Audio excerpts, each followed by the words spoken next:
Welcome back to our channel. Over the past few weeks, you've probably seen headlines screaming, "Breaking Iraqi Dinar Big Update," all over YouTube and social media. These videos claim a massive revaluation, secret contract rates, or a huge imminent change to the dinar's value. But how much of this is real, and how much is just hype? Today, we're cutting through the noise to give you the facts. So, why is the Iraqi dinar suddenly trending again? Usually, it's because of changes in Iraq's oil revenue, new policies from the Central Bank of Iraq, or shifts in the political landscape. Recently, Iraq has tightened its controls on US dollar transactions and updated its banking system. This has fueled a ton of speculation. Some creators are calling this a big update, making people think a revaluation is just around the corner. But remember, trending news doesn't automatically mean a currency revaluation. Let's get clear on the current exchange rate. The Iraqi dinar is under a managed system controlled by the Central Bank of Iraq. This means the rate doesn't just flow freely like other currencies. Any major change has to be officially announced, which makes a sudden, overnight revaluation extremely unlikely. Despite all the rumors, there has been zero official confirmation from the CBI or the Iraqi government about a revaluation. Now, let's talk about those big update claims. You've heard them all. Banks are ready to pay higher rates. Contract rates are active, or my favorite, the RV is happening this weekend, only insiders know. Let's do a reality check. Banks cannot legally offer secret rates to the public. Those so-called contract rates apply to huge institutional trades, not to you and me holding currency. And no verified insider has ever proven an RV date. These exact same claims pop up every few months, just with a new date attached. So, what is actually happening in Iraq's economy? First, they're tightening access to US dollars. This is to stop illegal money transfers, reduce money laundering, and comply with international standards. It's a regulatory move, not a sign of revaluation. Second, Iraq is modernizing its banking sector by promoting digital payments and improving transparency. These reforms are crucial for long-term strength, but they don't mean an immediate rate change. And third, while higher oil prices help Iraq's budget, the government has huge expenses, like rebuilding infrastructure. A sudden currency spike could actually hurt their exports. Policymakers want stability, not drama. Why do these revaluation myths persist? It's simple: hope. Many people have held on to the dinar for years, hoping for a life-changing event. This makes them vulnerable to clickbait titles, emotional stories, and claims of insider knowledge that never pan out. Hope sells content, and the fear of missing out drives views. What would a real big update look like? It wouldn't be a secret whisper on a forum.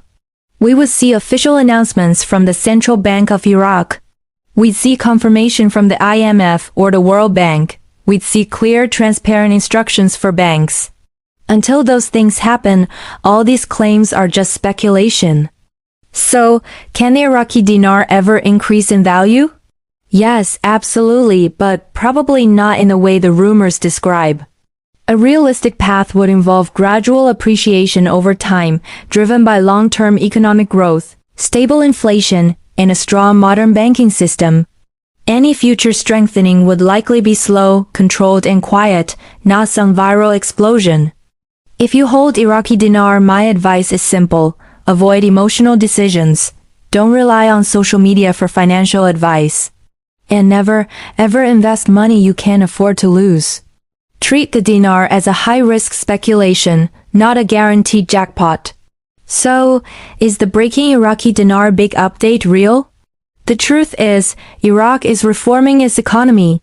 That part is real. The rumor is that a revaluation is imminent. That part is not confirmed. The reality is that progress is slow, controlled, and driven by policy. The Iraqi dinar story is about long-term reform, not overnight riches. While the headlines scream big update, the truth is much more grounded. Iraq is moving forward, but cautiously and responsibly. Staying informed, skeptical, and patient is the smartest strategy. Welcome to the final part of our deep dive into the Iraqi dinar. In part 1, we separated hype from reality. In part 2, we looked at why timelines fail and what experts really watch. Now, in part 3, we're zooming out to see the big picture. We'll cover what history teaches us about currency changes, explore realistic future scenarios, and give you a final no-nonsense reality check. This is the crucial information most people overlook, so stick around. First, let's learn from history. Currencies don't just change on their own. They change when entire economies transform. Take the Kuwaiti dinar after the 1991 war, a common example in dinar chats. The reality is, Kuwait restored its currency value gradually, not overnight.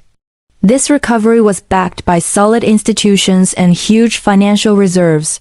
There was no instant jackpot for speculators. The lesson: strong economic fundamentals restore value, not a single event. Another example is the Vietnamese dong. Vietnam didn't just flip a switch. The country slowly modernized its banking system and opened up to global trade. Its exchange rate adjusted over many years. The government prioritized stability over a sudden sharp increase in value. The key takeaway here is that gradual change is what protects an economy from shock. And then there's the cautionary tale of Zimbabwe. Poor financial discipline and printing money without real economic reform led to a total collapse of its currency's value. The lesson is crystal clear. Responsible policy matters infinitely more than hope. So, why is Iraq taking its time? Because it has learned from these historical examples. Iraq is being cautious for several key reasons. It relies heavily on oil revenue for its income, it has a massive public payroll to manage, and is still in the process of rebuilding its infrastructure. A sudden, stronger dinar would actually be damaging. It would hurt exports by making them too expensive, dramatically increase government salary costs, and cause a huge shock to prices for everyday citizens. That's why Iraq is choosing stability over speculation. Now let's talk about 3 realistic future scenarios for the dinar. The first and most likely scenario is a gradual appreciation. As banking reforms continue and inflation is kept under control, we might see small, incremental adjustments to the exchange rate over a long period. This process would be slow, quiet, and driven by deliberate policy. It's a path that benefits Iraq's economy, not online hype. The second very possible scenario is long-term stability. In this case, the dinar's value would remain mostly stable for the foreseeable future. The government's focus would stay on building a diverse and growing economy, not on manipulating the currency's value. For dinar holders, this means no dramatic gains, but also no sudden losses. It might sound boring, but it's a very realistic outcome. The third scenario is one we are already living through: continued rumor cycles.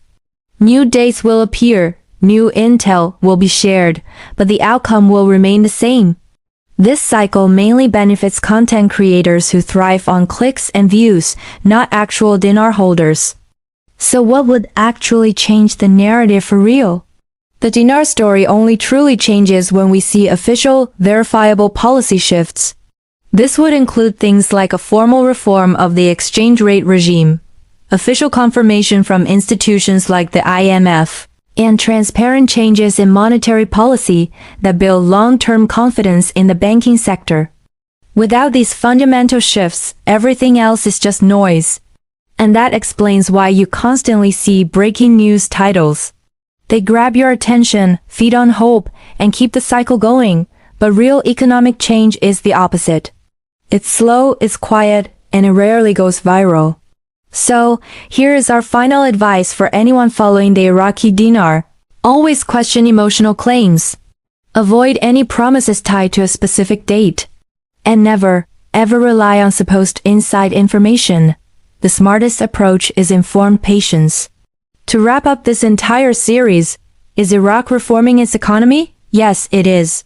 Is there real progress? Absolutely. But is an overnight revaluation going to happen? The evidence says no. Any future change will be slow, controlled, and methodical.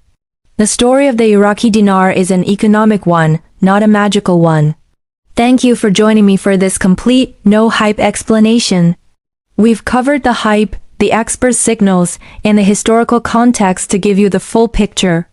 If you found this series valuable, please like, share, and subscribe for more honest financial analysis. Welcome back to part 2 of our deep dive into the Iraqi dinar. In part 1, we cut through the noise and established that despite constant rumors, there is no confirmed revaluation happening right now. Today, we're going a step further. We'll explore what real experts are watching, why all those predicted timelines keep failing, and what realistic expectations should look like. This is about clarity, not hype. Let's start with one of the biggest frustrations: the constant stream of missed deadlines. Every few months, a new date for the revaluation goes viral, only to pass with no change. Why does this happen? It's simple. These dates are pure guesswork, not official policy. Many content creators just recycle old, unverified information to keep you watching. The hard truth is that major economic reforms take years, not days. A country's currency doesn't change value because of social media pressure or anonymous intel from a supposed insider. It changes based on real, measurable macroeconomic readiness. So, if we ignore the rumors, what do actual economists and financial analysts look at? They focus on 4 key indicators. First, and most importantly, is the Central Bank of Iraq, or CBI. Any real change to the dinar's value must come directly from them. We'd see official announcements about new exchange rate frameworks or shifts in monetary policy. Without a formal statement from the CBI, nothing is happening. Second, they watch the International Monetary Fund and the World Bank. Iraq works very closely with these global institutions. If a major currency revaluation were on the horizon, it would be aligned with IMF recommendations and would likely appear in public economic reports and reviews.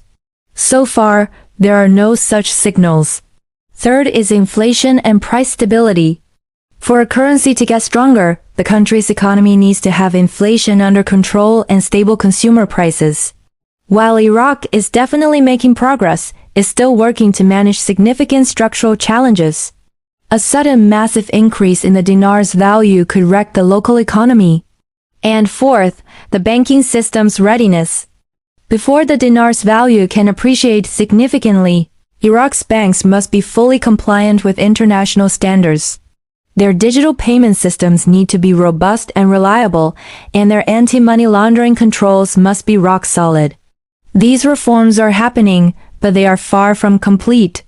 Now let's clear up one of the most misunderstood topics, the so-called contract rates. Rumors claim that special higher exchange rates are being offered behind the scenes and that everyone will eventually get them. The reality is much different. Contract rates are used for large-scale international trade settlements between governments or major corporations.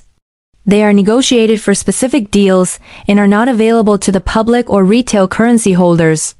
This concept has been twisted to create false hope. So, could the rate change gradually? Yes, this is actually the most realistic scenario. If Iraq's economy continues to strengthen, the CBI could allow the dinar to appreciate slowly over a long period. We're talking about small, incremental adjustments, not a big event. This gradual approach will protect the economy from shock, manage government budgets, and keep prices stable. A sudden revaluation, despite what many hope for, will likely cause more harm than good. Many people believe that Iraq's massive oil revenue automatically guarantees a revaluation. But it's not that simple. While oil money certainly helps the national budget, Iraq also has huge expenses. Think about high public sector salaries, massive infrastructure rebuilding costs, and social welfare programs. A much stronger currency would actually make these government liabilities even more expensive in dinar terms. So policymakers have to be extremely cautious. It's also important to understand the psychology driving the dinar community. It's fueled by a powerful mix of hope, years of waiting, and a deep fear of missing out, or FOMO. This emotional environment makes people vulnerable to clickbait headlines, emotional stories, and promises of false certainty. Recognizing this can help you protect yourself from manipulation. A genuine big update won't come from a YouTube leak or a Telegram screenshot. It would involve official statements from the Iraqi government and central bank, clear policy documentation, and confirmation from international bodies like the IMF. So, what should you do now? Stay informed using official sources. Avoid making emotional decisions based on hype. And most importantly, treat any holding of Iraqi dinar as a very high-risk speculation, not a guaranteed investment. Patience and realism are your best allies. To recap Part 2, Iraq is making real progress in reforming its economy and banking sector. However, there is no confirmed revaluation or secret rate. Any change, if it comes, is likely to be slow, gradual, and driven by official policy. The big update narrative sells excitement, but reality moves quietly and carefully. Thanks for watching. In Part 3, we will look at historical examples of currency reforms from other countries and explore the best case and worst case scenarios for the Iraqi dinar's long-term future. Make sure you subscribe so you don't miss it.